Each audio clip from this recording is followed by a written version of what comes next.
ಈ ರಾಜ್ಯದ ದೇಶದ ಜನತೆಗೆ ನಾನು ಇವತ್ತೊಂದು ಸ್ಪಷ್ಟೀಕರಣ ಮಾಡಲಿಕ್ಕೆ ಇಚ್ಛೆ ಪಡ್ತೀನಿ. ನಾನು ಇವತ್ತು ನಿರ್ಭಯವಾಗಿ ನಿಸ್ಸಂಕೋಚವಾಗಿ ನಾನು ಇವತ್ತು ಮನೆ ಬಿಚ್ಚಿ ಹೇಳ್ಬೇಕಾಗಿದೆ ವಿಚಾರ. ಕಾರ್ತಿಕ್ ಯಾರು ಅಂತ ಅಂದ್ರೆ ಆತನೇ ಹೇಳಿದನಲ್ಲಿ 14-15 ವರ್ಷದಿಂದ ಪ್ರಜ್ವಲ್ ರೇವಣ್ಣನ ಕಾರ್ ಡ್ರೈವರ್ ಆಗಿ ಕೆಲಸ ಮಾಡ್ತಿದ್ದೆ ಅಂತ ಹೇಳಿ ಅಡ್ಮಿಟ್ ಮಾಡ್ಕೊಂಡಿದ್ದಾನೆ. ಎಸ್, ಹೌದಲ್ವಾ? ಮತ್ತೆ ಆತ ನಾನು ದೇವರಾಜೇಗೌಡ, ನನ್ನ ಕಾಂಗ್ರೆಸ್ ಇಂದ ನ್ಯಾಯ ಸಿಕ್ಲಿಲ್ಲ ಅಂತ ಹೇಳಿ ನನಗೆ ಅಲ್ಲಿ ದೇವರಾಜೇಗೌಡರನ್ನ ಭೇಟಿ, ಬಿಜೆಪಿ ಮುಖಂಡರಾದಂತ ಅವ್ರ ಹೋರಾಟ ನೋಡಿ ಬಿಜೆಪಿ ಮುಖಂಡರಾದಂತ ದೇವರಾಜೇಗೌಡರು ಭೇಟಿ ಮಾಡಿದ್ದೆ ಅಂತ ಹೇಳಿದಾರೆ ಅಲ್ಲಿ. ಮತ್ತೆ ಎರಡನೇದಾಗಿ ಬಹಳ ಇಂಪಾರ್ಟೆಂಟ್ ಏನಂತಂದ್ರೆ ನನ್ನ ವಿರುದ್ಧವಾಗಿ ಅಂತಂದ್ರೆ ಕಾರ್ತಿಕ್ನ ವಿರುದ್ಧವಾಗಿ ಪ್ರಜ್ವಲ್ ರೇವಣ್ಣ ಅವರು ಅಶ್ಲೀಲ ವಿಡಿಯೋಗೆ ಸಂಬಂಧಪಟ್ಟಂತೆ ಸ್ಟೇನ ತಂದಿದ್ದಾರೆ, ಇಂಜೆಕ್ಷನ್ ಆರ್ಡರ್ ತಂದಿದ್ದಾರೆ. ಹಾಗಾಗಿ ಆ ಕೇಸ್ ವಿಚಾರವಾಗಿ ನಾವು ಈ ಮಾಧ್ಯಮದ ಮುಖಾಂತರ ರಾಜ್ಯದ ಮನುಕುಲಕ್ಕೆ ನಾನು ಇವತ್ತು ಒಂದು ಸಂದೇಶವನ್ನು ಕೊಡ್ಲಿಕ್ಕೆ ಇಚ್ಛೆ ಪಡ್ತೀನಿ. ನಾನು ಏನು ಅಶ್ಲೀಲ ವಿಡಿಯೋಗೆ ಸಂಬಂಧಪಟ್ಟಂತೆ ರಾಜ್ಯಾದ್ಯಂತ ಸುದ್ದಿಯಾಗಿ ಹಾಸನ ಸಂಸದ ಪ್ರಜ್ವಲ್ ರೇವಣ್ಣನ ಅಶ್ಲೀಲ ವಿಡಿಯೋಗೆ ಸಂಬಂಧಪಟ್ಟಂತೆ ಇವತ್ತು ದೇಶದಲ್ಲಿ ದೊಡ್ಡ ಸಂಚಲನ ಮೂಡ್ತಾ ಇದೆ. ಇದಕ್ಕೆ ಸಂಬಂಧಪಟ್ಟಂತೆ ಇವತ್ತು ಪ್ರಜ್ವಲ್ ರೇವಣ್ಣನ ಕಾರ್ ಡ್ರೈವರ್ ಕಾರ್ತಿಕ್ ಅವರು ಒಂದು ಹೇಳಿಕೆಯನ್ನು ವಿಡಿಯೋವನ್ನು ಬಿಡುಗಡೆಯನ್ನು ಮಾಡಿದ್ದಾರೆ ಇವತ್ತಲ್ಲಿ. ಆತನೇ ಹೇಳಿದನಲ್ಲಿ ನಾವು 12-13 ವರ್ಷದಿಂದ ನಾನಲ್ಲಿ ಪ್ರಜ್ವಲ್ ರೇವಣ್ಣನ ಕಾರ್ ಡ್ರೈವರ್ ಆಗಿದ್ದೆ. ನಾನಲ್ಲಿ ಅವರಿಂದ ಬಹಳ ನೋವಿಗೆ ನಾನು ಸಿಲಿಕೊಂಡಲ್ಲಿ, ಅವರಿಂದ ಬಹಳ ತೊಂದರೆಗೆ ಅನುಭವಿಸಿ ನಾನಲ್ಲಿ ನನ್ನ ಆಸ್ತಿನ ಕಳ್ಕೊಂಡೆ. ನನ್ನಲ್ಲಿ ನನ್ನ ಹೆಂಡತಿ ನನ್ನನ್ನು ಕಿಡ್ನಾಪ್ ಮಾಡಿದ್ರು, ನಂಗಲ್ಲಿ ಬಹಳ ತೊಂದರೆ ಕೊಟ್ಟರು. ನಂಗಲ್ಲಿ ನಾವು ಯಾವ ಕಂಪ್ಲೇಂಟ್ ಕೊಟ್ಟರು ಕೂಡ ಆಗ್ಲಿಲ್ಲ. ಅಲ್ಲಿ ಯಾವ ಕಾಂಗ್ರೆಸ್ ನರ್ತಕ್ಕೆ ಹೋದ್ರು ಕೂಡ, ಬಹಳ ಇಂಪಾರ್ಟೆಂಟ್ ಪಾಯಿಂಟ್ ಇದು, ನಾವು ಕಾಂಗ್ರೆಸ್ ನರ್ತಕ್ಕೆ ಹೋದ್ರು ನ್ಯಾಯ ಸಿಗ್ಲಿಲ್ಲ ನಮಗೆ ಅಲ್ಲಿ. ಹಾಗಾಗಿ ನಾನು ಹೋರಾಟಗಾರರು ದೇವರಾಜೇಗೌಡರು ಅಂತೇಳಿ ದೇವರಾಜೇಗೌಡರ ಹತ್ರ ಲಾಯರ್ ಆಗಿರೋದ್ರಿಂದ ಅದಕ್ಕೆ ಬಂದು ನನ್ನ ನೋವನ್ನು ಹೇಳ್ಕೊಂಡೆ ಅಂತ ಹೇಳಿದ್ದೇನೆ. ಸತ್ಯ, ಅದು ಒಪ್ಕೋತೀನಿ. ಅಲ್ಲಿ ಫಸ್ಟ್ ಪಾಯಿಂಟ್, ಕಾಂಗ್ರೆಸ್ ನರ್ತಕ್ಕೆ ಹೋಗಿದ್ರು ಕೂಡ ನ್ಯಾಯ ಸಿಗ್ಲಿಲ್ಲ ಅಂತ ಹೇಳವ್ರಿ ಅಂತ ಅಂದ್ರೆ ಇದು ಫಸ್ಟ್ ಪಾಯಿಂಟ್. ಇದು ಸೆಕೆಂಡ್ ಪಾಯಿಂಟ್ ಏನು ಅಂತ ಅಂದ್ರೆ, ನನ್ನ ಮೇಲೆ ಪ್ರಜ್ವಲ್ ರೇವಣ್ಣ ಅವರು ಅಶ್ಲೀಲ ವಿಡಿಯೋಗೆ ಸಂಬಂಧಪಟ್ಟಂತೆ ಸ್ಟೇನ ತಂದಿದ್ದಾರಲ್ಲಿ. ಆ ಸ್ಟೇನ ವೆಕೆಟ್ ಮಾಡಿಸಿ ಅಂತೇಳಿ ನಾನು ಒಂದು ಪೆನ್ ಡ್ರೈವ್ ನ ದೇವರಾಜೇಗೌಡರಿಗೆ ಕೊಟ್ಟು, ವಕೀಲರಿಗೆ ದೇವರಾಜೇಗೌಡರಿಗೆ ಕೊಟ್ಟರು ಅಂತೇಳಿ ಒಪ್ಕೊಂಡಿದ್ದಾನೆ ಅವನಲ್ಲಿ. ಸೆಕೆಂಡ್ ಪಾಯಿಂಟ್ ಅಡ್ಮಿಟೆಡ್ ಇದು. ಸೊ ಅಲ್ಲಿಗೆ ಅಶ್ಲೀಲವಾದಂತ ಪೆನ್ ಡ್ರೈವರ್ ಕಾರ್ತಿಕ್ ಹತ್ರ ಇತ್ತು ಅಂತ ಆಯ್ತು ಅಲ್ಲಿಗೆ. ಆ ಪೆನ್ ಡ್ರೈವ್ ಯಾಕೆ ನನಗೆ ಕೊಟ್ಟರು ಅಂತ ಅಂದ್ರೆ, ನಾನೊಬ್ಬ ವಕೀಲರಾಗಿರೋದ್ರಿಂದ ಅಲ್ಲಿ ಅವನ ಕೇಸಲ್ಲಿ ನಾನು ವಕಾಲತ್ ಹಾಕಕ್ಕೋಸ್ಕರ ಆತನೇ ಒಪ್ಕೊಂಡಿದ್ದಾನಲ್ಲಿ. ಅವರಿಗೆ ವಕಾಲತ್ತು ಮತ್ತೆ ಕೋರ್ಟ್ ಇಂದ ಬಂದಂತ ಸಮನ್ಸ್ ಕಾಪಿಯನ್ನ, ಫೈಲ್ ಡಾಕ್ಯುಮೆಂಟ್ಸ್ ಗಳನ್ನ ಕೊಟ್ಟು ಪೆನ್ ಡ್ರೈವ್ ಕೊಟ್ಟೆ ಅಂತ ಒಪ್ಕೊಂಡಿದ್ದಾನೆ. ಇದು ಥರ್ಡ್ ಪಾಯಿಂಟ್, ಅಡ್ಮಿಟೆಡ್ ಪಾಯಿಂಟ್ ಇದು. ಅದಕ್ಕೆ ಅಬ್ಜೆಕ್ಷನ್ ಹಾಕ್ಬೇಕು ಅಂತೇಳಿ ಅವ್ನು ಹೇಳಿದ್ದ ಅಲ್ಲಿ. ನಾನೊಬ್ಬ ವಕೀಲರ ಹತ್ರ ಯಾವುದೇ ಕಕ್ಷಿದಾರ ಬಂದಾಗ ಅಲ್ಲಿ ಸತ್ಯಾಸತ್ಯತೆ ಅಂತ ತಿಳ್ಕೊಂಡು ನಾವಲ್ಲಿ ಅದಕ್ಕೆ ಅಬ್ಜೆಕ್ಷನ್ ಹಾಕ್ಬೇಕಾದ್ರೆ ನಮ್ಮ ವೃತ್ತಿ ಧರ್ಮ ಅದು. ಸೊ ಆತನೇ ಪೆನ್ ಡ್ರೈವ್ ಇದೆ ಅಂತ ಒಪ್ಕೊಂಡಾದ್ಮೇಲೆ ನನಗೆ ಪೆನ್ ಡ್ರೈವ್ ಕೊಟ್ಟಿ ಅಂತ ಅವ್ನು ಒಪ್ಕೊಂಡಿದ್ದಾನಲ್ಲಿ, ಅದು ಸತ್ಯ. ಅದು ನಾನು ಪೆನ್ ಡ್ರೈವ್ ಇಸ್ಕೊಂಡಿದ್ದೇನೆ ನಾನಲ್ಲಿ. ಆದ್ರೆ ನಾನು ಪೆನ್ ಡ್ರೈವ್ ತಗೊಂಡ ನಂತರ ಬಹಳ ಇಂಪಾರ್ಟೆಂಟ್ ಪಾಯಿಂಟ್ ಇದು, ಒಂದು ಮಾತನ್ನು ಹೇಳಿದೆ ಅಂತ ಅವ್ನು ಹೇಳ್ತಾನೆ ಅಲ್ಲಿ, ಇದನ್ನ ಯಾರಿಗೂ ಕೊಡಲ್ಲ, ಅದು ಜಡ್ಜ್ ಮುಂದೆ ಮಾತ್ರ ಕೊಡ್ತೀನಿ ನಾನಲ್ಲಿ, ಜಡ್ಜ್ ಕೋರ್ಟ್ ಅಲ್ಲಿ ನಿಂಗೆ ನ್ಯಾಯ ಸಿಗ್ತಾರೆ ಅಂತ ಹೇಳಂತ ಅವನು ಅಡ್ಮಿಟ್ ಮಾಡ್ಕೊಂಡಾನೆ. ಫೋರ್ತ್ ಪಾಯಿಂಟ್ ಇದು. ನಾನು ಇದಾದ ನಂತರ ಹಲವಾರು ಮಾಧ್ಯಮದಲ್ಲಿ, ಟಿವಿಯಲ್ಲಿ ಕೂಡ ಹೇಳಿದ್ದೀನಿ ನಾನಲ್ಲಿ, ನಮ್ಮ ಜಿಲ್ಲೆಯ ಹೆಣ್ಣು ಮಕ್ಕಳ ಮಾನ, ಗೌರವ ಮತ್ತು ಶೀಲದ ಪ್ರಶ್ನೆ ಇದು. ಆ ಮಾಧ್ಯಮದಲ್ಲಿ ಯಾವ್ದೋ ಬಿಡುಗಡೆ ಆಯ್ತು ಅಂತಂದ್ರೆ ಹೆಣ್ಣು ಮಕ್ಕಳ ಭವಿಷ್ಯ ಹಾಳಾಗ್ತದಲ್ಲಿ. ಅದನ್ನ ಏನೇ ಆದ್ರೂ ಕೂಡ ನಾನು ಜಡ್ಜ್ ಮುಂದೆ ಕೊಡ್ತೀನಿ, ಅಂದ್ರೆ ಕೋರ್ಟಿಗೆ ಮಾತ್ರ ಕೊಡ್ತೀನಿ ಅಂತೇಳಿ ನಾನು ಹೇಳಿಕೆಯನ್ನು ಕೊಟ್ಟಿದ್ದೀನಿ. ಸುಮಾರು 8-9 ತಿಂಗಳ ಹಿಂದೆ ಕೂಡ ನಾನು ಈ ಸ್ಟೇಟ್ಮೆಂಟ್ ಕೊಟ್ಟಿದ್ದೀನಿ. ನಾನಲ್ಲಿ ಹಲವಾರು ಪತ್ರಿಕೆಗಳಲ್ಲೂ ಕೂಡ ನಾನು ಸ್ಟೇಟ್ಮೆಂಟ್ ಕೊಟ್ಟಿದ್ದೀನಿ ನಾನಲ್ಲಿ. ಆದ್ರೆ ಒಂದು ಬಹಳ ಯಕ್ಷ ಪ್ರಶ್ನೆ ಏನಂತಂದ್ರೆ, ಈ ಅಶ್ಲೀಲ ವಿಡಿಯೋ ರಿಲೀಸ್ ಆಯ್ತಲ್ಲ, ಅದು ನಾವು ಸೆಕೆಂಡ್ ಪಾಯಿಂಟ್ ತಾಳನಲ್ಲಿ ಕಾರ್ತಿಕ್ ಕೈಲಿ, ಪ್ರಜ್ವಲ್ ರೇವಣ್ಣ ಕಾರ್ ಡ್ರೈವರ್ ಕೈಲಿ ಈ ಅಶ್ಲೀಲ ವಿಡಿಯೋ ಪೆನ್ ಡ್ರೈವ್ ಹೆಂಗ್ ಬಂತು? ಇಂಪಾರ್ಟೆಂಟ್ ಪಾಯಿಂಟ್ ಇದು. ಅದನ್ನ ಡೌನ್ಲೋಡ್ ಮಾಡ್ತಾರೆ ಯಾರು? ಎಲ್ಲಿಂದ ಬಂತು ಪೆನ್ ಡ್ರೈವ್ ಇದು? SIT ತನಿಖೆ ಪ್ರಾರಂಭ ಮಾಡಿದಾರಲ್ಲ, ಅಲ್ಲಿ ತನಿಖೆಯಲ್ಲಿ ಇದನ್ನ ಮಾಡ್ಬೇಕಲ್ವ ಈಗ. ಅವನ ಖಾಸಗಿ ವಿಡಿಯೋಗಳು, ಅದು ಪ್ರಜ್ವಲ್ ರೇವಣ್ಣನ ಮೊಬೈಲ್ ಅಲ್ಲಿ ಇರುವಂತ ವಿಡಿಯೋ, ಅದು ಕಾರ್ತಿಕ್ ಕೈಗೆ ಹೆಂಗ್ ಬಂತು? ಅದು ಯಾರು ಡೌನ್ಲೋಡ್ ಮಾಡಿದ್ರು? ಹೆಂಗ್ ತಗೊಬಂದ್ರು ಅದ? ಆಮೇಲೆ ಕಾರ್ತಿಕ್ನೇ ಪಾರ್ಟಿ ಮಾಡಿ ಅಶ್ಲೀಲ ವಿಡಿಯೋ ಬಿಡುಗಡೆ ಮಾಡಬಾರ್ದು ಅಂತ ಹೇಳಿ ಪ್ರಿಂಟ್ ಮೀಡಿಯಾ ಎಲೆಕ್ಟ್ರಾನಿಕ್ ಮೀಡಿಯಾನ ಪಾರ್ಟಿ ಮಾಡಿ ಅಲ್ಲಿ ಯಾಕೆ ಪ್ರಜ್ವಲ್ ರೇವಣ್ಣ ಕೇಸ್ ಹಾಕ್ದ? ಕಾರ್ತಿಕನ ಮೇಲೆ ಯಾಕೆ ಕೇಸ್ ಹಾಕ್ತೀಯ? ಬೇರೆ ಯಾರು ಇತ್ತಿಲ್ವಾ? ಬಹಳ ಗಂಭೀರವಾಗಿ ನೋಡ್ಬೇಕಾದ ವಿಚಾರ ಇದು. ಕಾರ್ತಿಕನ್ನ ಪಾರ್ಟಿ ಮಾಡಿ ಬೇರೆ ಯಾರನ್ನೂ ಹಾಕಿಲ್ಲ ಅಲ್ಲಿ. ಎಲ್ಲಾ ಮಾಧ್ಯಮದ ದೃಶ್ಯ ಮಾಧ್ಯಮ ಮತ್ತು ಪ್ರಿಂಟ್ ಮಾಧ್ಯಮ ಮತ್ತು ಸೋಷಿಯಲ್ ಮೀಡಿಯಾ ಎಲ್ಲ ಹಾಕಿದಾರಲ್ಲ. ಯಾಕೆಂದ್ರೆ ಟೆಲಿಕಾಸ್ಟ್ ಮಾಡಬಾರ್ದು ಅಂತ ಹೇಳಿ, ಇಂಜೆಕ್ಷನ್ ಆರ್ಡರ್ ಇದೆ ಅಂತ ಹೇಳಿ. ಬೀಂಗ್ ಅಡ್ವೊಕೇಟ್, ನಾನು ಒಬ್ಬ ಅಡ್ವೊಕೇಟ್ ಆಗಿ ಒಂದು ಪ್ರಕರಣದ ಸಂಬಂಧಪಟ್ಟಂತೆ ಗಂಭೀರವಾದಂತ ಆರೋಪ ಇದ್ದ ಸಂದರ್ಭದಲ್ಲಿ ಇಂಜೆಕ್ಷನ್ ಆರ್ಡರ್ ಇದ್ದಾಗ ಅದನ್ನ ಬಿಡುಗಡೆ ಮಾಡಬಾರ್ದು ಅಂತೇಳಿ ಎಲ್ಲರಿಗೂ ಕಾಮನ್ ಸೆನ್ಸ್ ಇದು. ನಾನು ಮಾಧ್ಯಮದಲ್ಲಿ ಒಂದು ಬೈಟ್ ಕೊಟ್ಟು ಹಾಸನ ಪ್ರೆಸ್ ಮೀಟ್ ಕರೆದಿದ್ದೆ. ನಾನಲ್ಲಿ ನಮ್ಮ ಕೇಂದ್ರ ಪೆಟ್ರೋಲಿಯಂ ಸಚಿವರಾದಂತ ಹರ್ದೀಪ್ ಸಿಂಗ್ ಪುರಿ ಅವರು ಬಂದಾಗ ಅಲ್ಲಿ ರೇವಣ್ಣ ನನ್ನ ಬಗ್ಗೆ ಹಗುರವಾಗಿ ಅಶ್ಲೀಲವಾಗಿ ಮಾತನಾಡಿದಾಗ, ಡರ್ಟಿ ಫೇಲ್ ಅಂತ ಪದನ ಯೂಸ್ ಮಾಡಿದಾಗ ಅಲ್ಲಿ ನಾನು ಕೊಳಕು ಜನನ, ನೀನ್ ಕೊಳಕು ಜನ, ನಿನ್ ಕುಟುಂಬ ಕೊಳಕು ಜನ ಅಂತ ಹೇಳಿದ್ದು ಸತ್ಯ. ನಾನು ಮುಂದುವರೆದು ಹೇಳಿದ್ದೀನಿ ಅಲ್ಲಿ, ನಿನ್ನ ಕುಟುಂಬದ ರಾಸಲೀಲೆಯ ವಿಡಿಯೋಗಳು ನನ್ನ ಹತ್ರ ಹೇಳಿದೆ ಅಂತ ಸತ್ಯ. ಯಾಕೆ? ಪ್ರಜ್ವಲ್ ರೇವಣ್ಣನ ಕಾರ್ ಡ್ರೈವರೇ ನನಗೆ ಪೆನ್ ಡ್ರೈವ್ ಕೊಟ್ಟಾಗ ನಾವು ನೋಡಿದಾಗ ಅದು ಇದೆ ಅಂತ ಗೊತ್ತಾದಾಗ ನಾನು ಹೇಳಿದ ಸತ್ಯ. ನಾನು ಒಂದ್ ನಿಮಿಷ ಕೊಡ್ತೀನಿ ನಿಮ್ಗೆ, ಇದು ಕ್ಲಾರಿಟಿ ಬೇಕು. ಯಾಕಂದ್ರೆ ಕಟ್ಟಾದ್ರೆ ಜನಗಳಿಗೆ ಸಂದೇಶ ತಪ್ಪಾಗ್ತಾರೆ. ನಿನ್ನೆ ಪರ್ಕೆ ಹಿಡ್ಕೊಂಡು ಪ್ರಜ್ವಲ್ ರೇವಣ್ಣ ಹೊಡೆದವ್ರೆ ಜನ, ನಾಳೆ ನಮ್ಗೆ ಹೊಡಿತಾರ ಮೇಲೆ ಈ ವಿಡಿಯೋ ರಿಲೀಸ್ ಆಗ್ಯಾರ ಅಂತ ಅಂದ್ರೆ. ಹಾ, ಇಷ್ಟೆಲ್ಲ ವಿಚಾರಗಳು ಈಗ ಮತ್ತೆ ಕಂಪ್ಲೀಟ್ ಮಾಡ್ತೀನಿ ಚೂರು.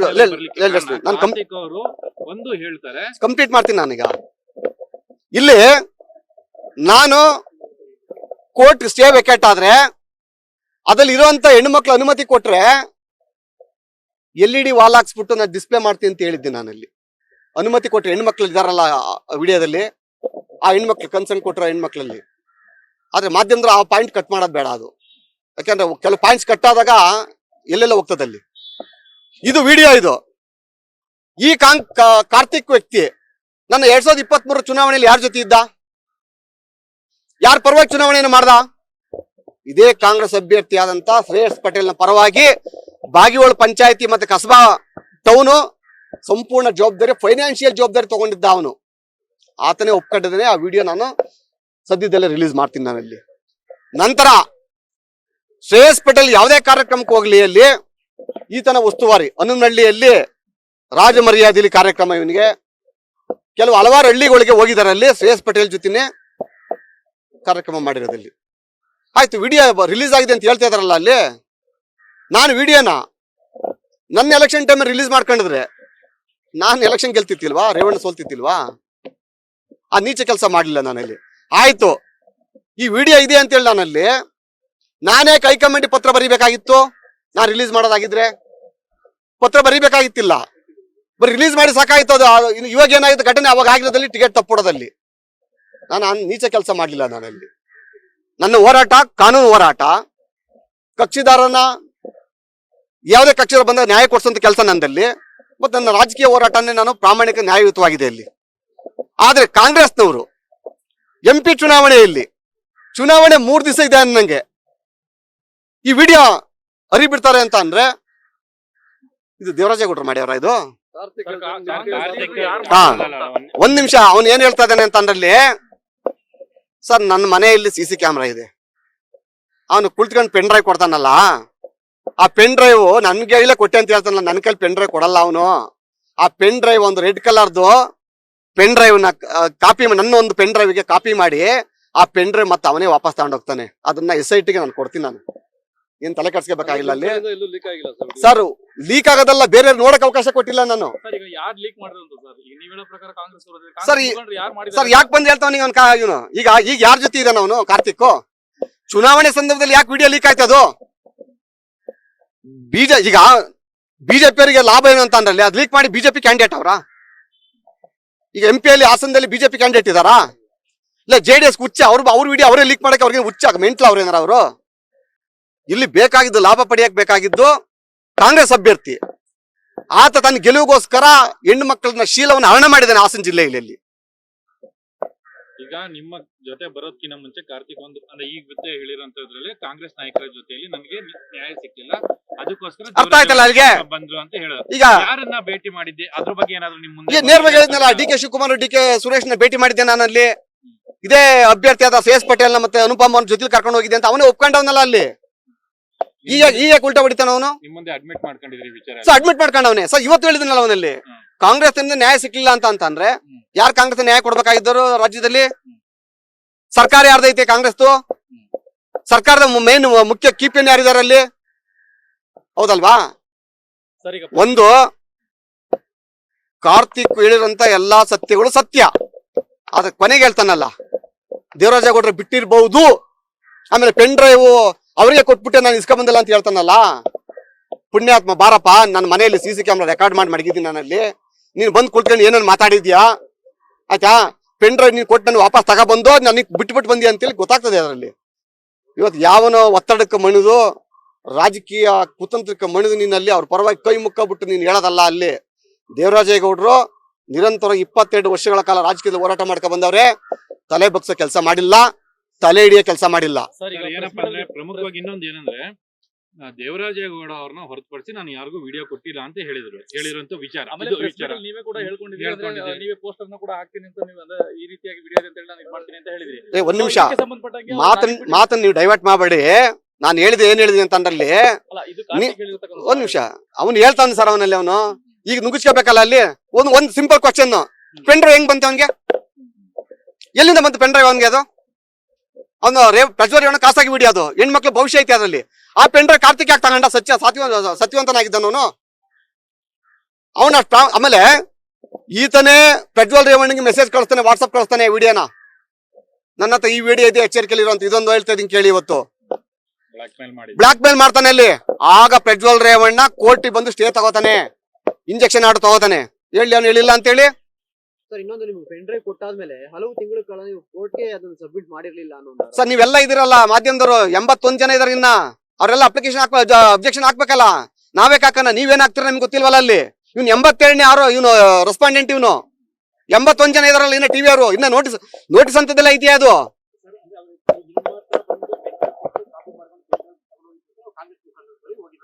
ಸರ್, ಅವ್ನು ಹೇಳಿದ್ ನಂತರ ಹೋಗ್ಯವ್ರೆ ಅಂತ ಅಲ್ಲ, ಅವನೇ ಅಡ್ಮಿಟ್ ಮಾಡ್ಕೊತಾನಲ್ಲ. ಕಾಂಗ್ರೆಸ್ ನರ್ತಕ್ಕೆ ಹೋಗಿದ್ದೆ, ನ್ಯಾಯ ಸಿಕ್ಕಿಲ್ಲ ಅಂತ ಹೇಳ್ತಾನಲ್ಲ.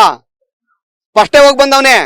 ಅದು ಮರುಗಳಿಗೆ ನಾನು ಮಾರನೇ ಬೆಳಿಗ್ಗೆ ನನ್ನಲ್ಲಿ ಯಾವಾಗ ಪೆನ್ ಡ್ರೈವ್ ಕಾಂಗ್ರೆಸ್ ನರ್ತಕ್ಕೆ ಹೋಗಿ ಕೊಟ್ಟಿದ್ದು ನಾವಲ್ಲಿ, ಈ ಪೆನ್ ಡ್ರೈವ್ ನಮ್ಗೆ ಅವರಿಂದ ನ್ಯಾಯ ಸಿಕ್ಕಿಲ್ಲ ಅಂತ ಅಂದಾಗ ನನ್ನಲ್ಲಿ ನಾನು ಹೈಕಮಾಂಡ್ ಲೆಟರ್ ಬರ್ತೀನಿ ನಾನಲ್ಲಿ.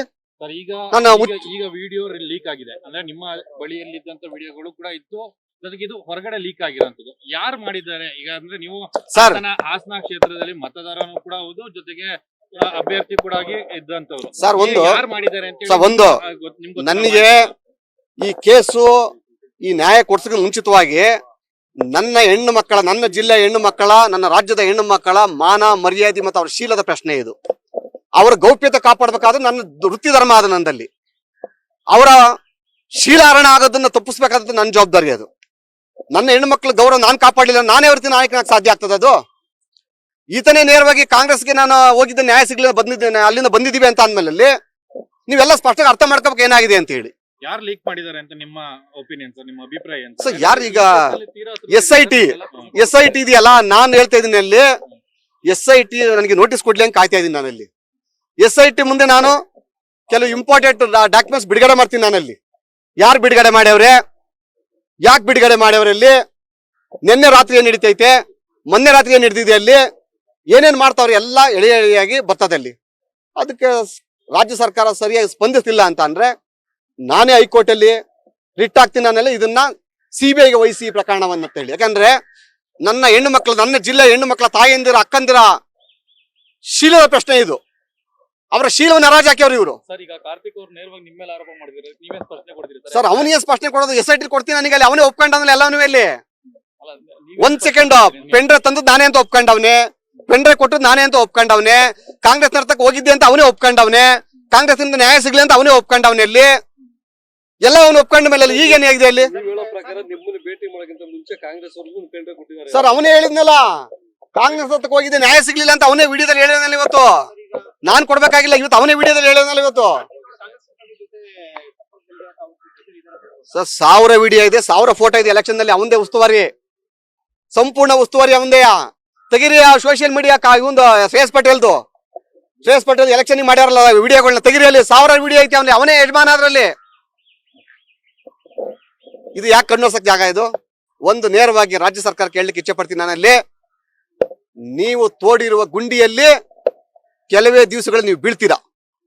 ಇದು ಸತ್ಯ. ಇದು ನ್ಯೂಸ್ ಫಸ್ಟ್ ನಿರ್ಭೀತಿಯಿಂದ ನಿಮ್ಮ ಪರವಾಗಿ.